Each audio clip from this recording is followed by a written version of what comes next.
they will look for reasons to whip up public sentiment. And you know, when you come to the public domain, the most important thing is that there is the crowd taking a position and everybody following. Positions that are not based on in-depth knowledge. We need to address the issue of recurrent expenditure, waste, public servants wasting the resources of our country, civil servants throwing away the resources of our country. Most of the people that are in the public service, the work that they are doing, you have 10 people doing the work that if the same work was taken to a private sector, 3 people would do it. But you have 10 people doing it. And the governor, and the government, and the president, they are stuck.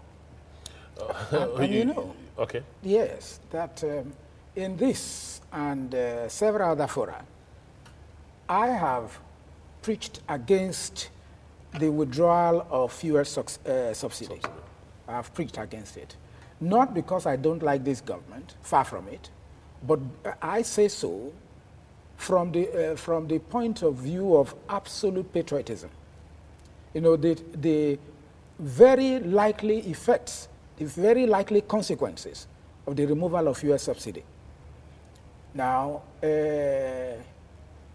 but when you look, a cursory look at the 2012 budget will reveal the absence of any allocation for fuel subsidy. Yeah. It has been removed. It was there it's there in 2011, but it has been removed totally in 2012 because government is bent on removing fuel subsidy. Therefore, there is no allocation for it to 2000, which means it's already almost done. Yeah. So they think like, and I think it's wrong because we are talking like this because, like you correctly stated at the beginning of this talk, the budget is not in place yet. It's still at the level of discussion, you know, at the parliamentary level, you know. So it's still an appropriation bill. When it receives the presidential assent, it becomes an appropriation act when it becomes law. So before it becomes law, there is need for people to talk like this, you know, so that they will know certain things are wrong, they put certain things in place, correct certain things before taking the thing to the president for his assent. Yeah. Now, why would they remove fuel subsidy from this budget, 2012 budget, which implying that the subsidy is already removed? So supposing the people of Nigeria, all the citizens of Nigeria say, no, we don't want it. Are they going to they are going to be violent? Yeah, but we're thinking about that. But maybe that's why it's in Parliament. Yes. You know, in fact, maybe the Parliament, right now that's in Parliament, they might be able to the issue of subsidy, do something about it. In as much as I understand the argument of Barrister Kelly, I beg to say that I believe that it is high time we confronted the issue of subsidy headlong.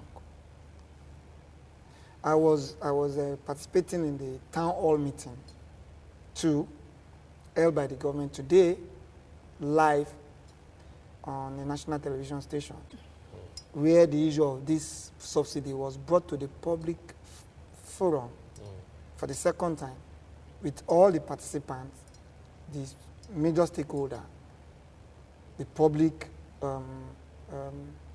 opinion holders spoke.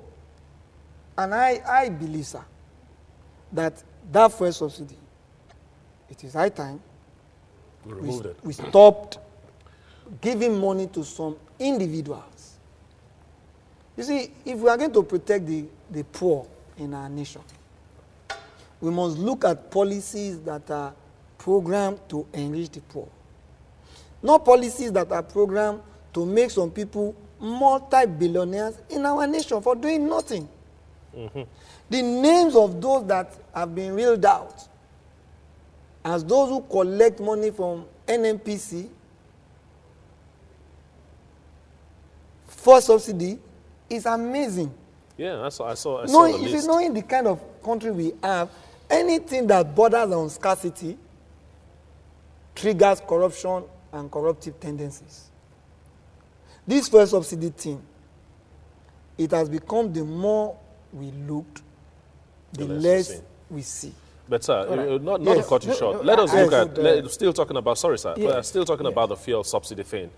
For you to do that, there is immediate consequence on the people. Yes. And we believe that government would have done some things first before removing it, so that when these consequences come, they are cushioned. For example, we have the wings of myself. All right. Okay. Yes. Okay. We have refineries that are not working. Yes. You know, we have roads that are not good. Yes. Electricity is an issue. If we want to go into electricity, we know that electricity, to correct it, it takes time to do that.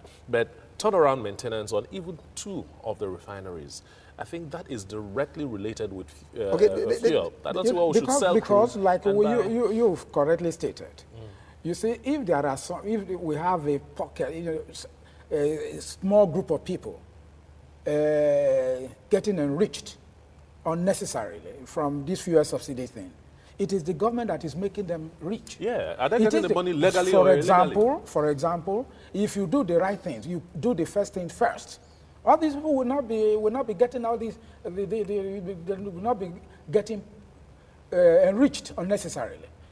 If the refineries are working full scale, or if they are not enough, you've built new refineries. And you refine enough petroleum, at least for public consumption, for domestic consumption in Nigeria, and there will be no need for importation. Now, all those people whose lists, you saw in the newspapers, they will not be there. They are there today because the government is not doing the right thing. So we have 4 refineries today, 2 in Port Harcourt, 1 in Warrior, and 1 in Kaduna. We are told they are working up to 30% or 28% installed capacity. Can you imagine that? Now, if they are working up to 80% or 90% capacity, and it is not enough, and you build new ones, now, then there will be no need for importation. In countries where there is no petroleum at all, if you go to Haifa in Israel, I saw the big refinery there. It works so much. They are not having petroleum. They refine and export. Now, in a country like Nigeria, even Niger Republic has established a refinery. And we buy from them. Yeah, we will be exporting our crude to them. We'll be buying from them. You see, let me understand? So all these, some people are getting rich, 1.3 trillion naira they say, which we can save if we now withdraw fuel subsidy. Do the correct things first. Okay. Because can't you think of the immediate effect, the immediate consequences of removal of fuel subsidy on the people? How from 65 naira per liter, the cost of 1 liter will shoot up to almost 200, and that will affect all costs.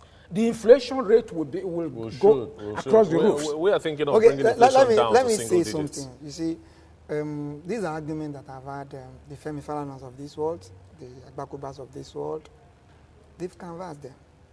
But there is something technical about the issue of fuel subsidy. And the technical thing is that people must realize that in countries where the refineries are working, they are not state-programmed refineries. They are private refineries. Yes, so why can't we encourage that? Encourage private investments. Yes.